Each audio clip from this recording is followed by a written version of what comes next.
There's a mantra in the aviation industry where they say that when an airplane is on the ground, it's not making any money, and that's true. The only way airlines make profit is when the aircraft is up in the air. There's a time called turnaround time, which is the time between shocks on and shocks off, or basically when the airplane lands and takes off again. This turnaround times can have various effects or over the industry and the profits that they make. Turnaround times depend over a lot of things, that being poor cleaning crew services, poor refueling crews on the ground, poor baggage handling, and all these factors can produce very increased or very elevated turnaround times. In this case study, I came up with 3 strategies that can help increase or the productivity and decrease those turnaround times.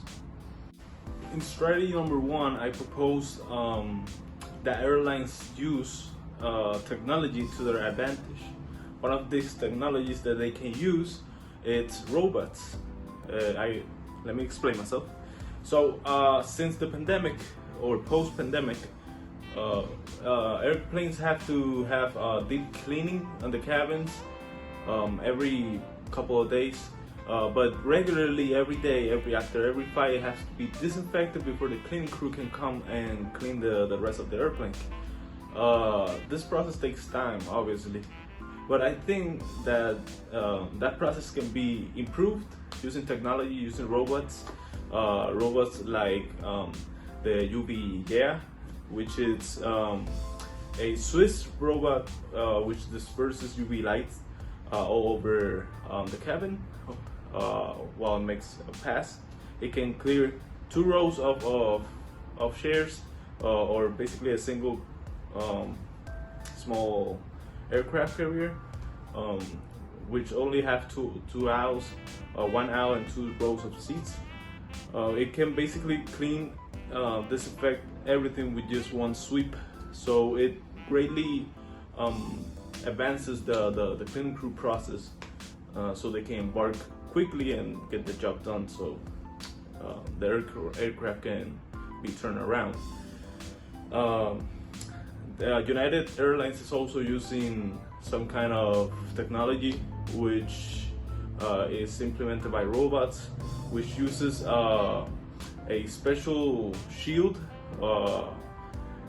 By fogging the whole cabin, it produces a shield where in a microscopic level, if germs get to it, they get impaled and they die instantly. But this is more used for the deep cleaning, which is done weekly, stated by United Airlines. But it doesn't leave any residue after a couple minutes, and it has proven to be not harmful for humans and overall safe. Continuing with the topic of technology, we can also talk about AI, which stands for artificial intelligence. This is a system or various systems that receive data from the aircraft. It can be in flight or it can be via a camera pointing at the ramp on the crew working.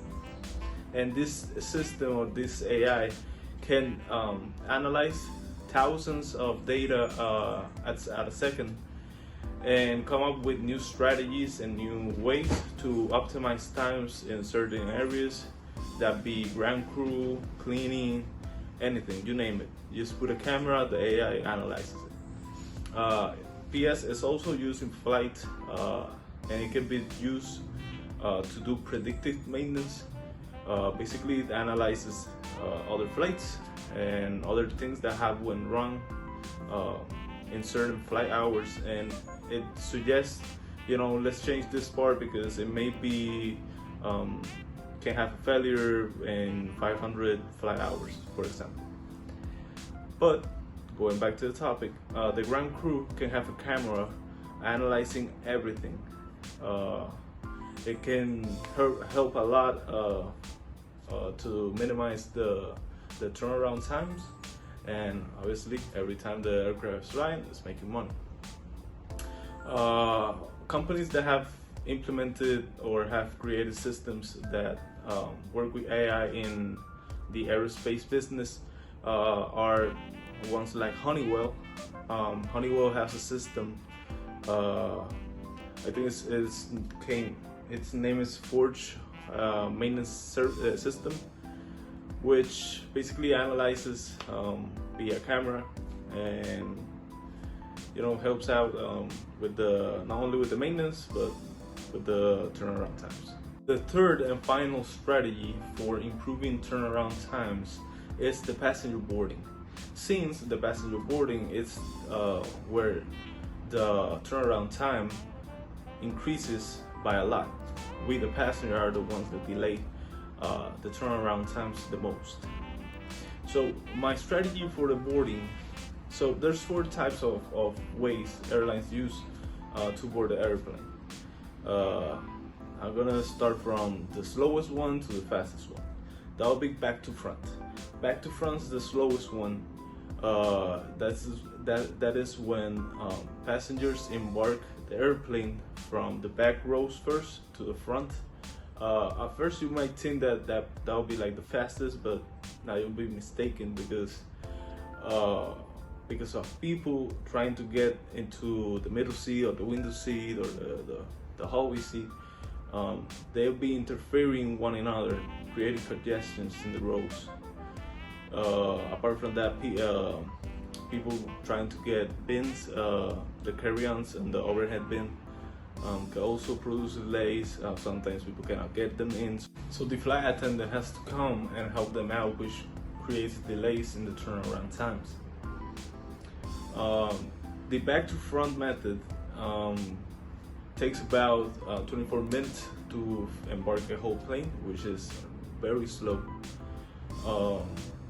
The other method is the random one, where the passengers doesn't have assigned seatings, they just go in and sort themselves out. This method creates an average time of 17 minutes to fill up an airplane. The third method will be outside in, from the window seats to the aisle seat. This method takes about 15 minutes and it's proved pretty effective, but the only problem is that people traveling together, in the same row, if we're 3 people flying, we're in a row, we're gonna have to embark separately. So that can cause maybe some problems for some people, although some airlines make exceptions. The fourth and final method used is the unassigned seats. The airline that does this the best is Southwest. I personally fly with Southwest and I like it a lot because you just check in. The earlier you check in, the earlier you're gonna be in the sections. So if you're the section A, then you're gonna be the first one boarding. You just board a couple people at a time, and random seating. You see whatever you want, and that has proven to be the most effective, going almost 14 minutes flat when embarking the airplane. There's data that I found that shows a graph from 1968 through 1998, and shows that in 1968 it took 20 passengers 1 minute to disembark the aircraft, and in 1998 only 9 passengers in 1 minute could disembark the aircraft. And this number is only going to increase during the future because airlines promote people to have carry-ons. This is by charging luggage or giving offers, but the airlines also benefit from slow boarding.